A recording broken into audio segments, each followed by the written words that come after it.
ఇక్కడ matter Congress Congress BRS BJP కాదు.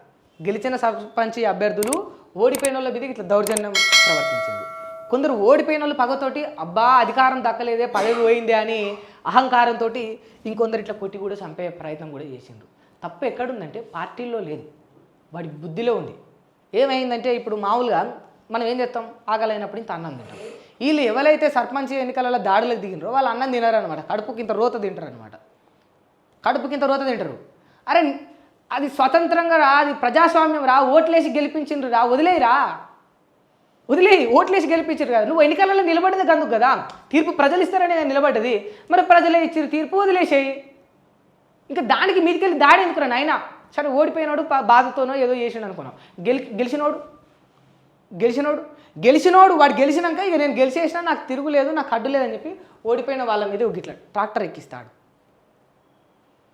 గిదా పోలీసులు ఏం చేస్తారు ఎప్పుడు కొమ్ము కాస్తున్నారు.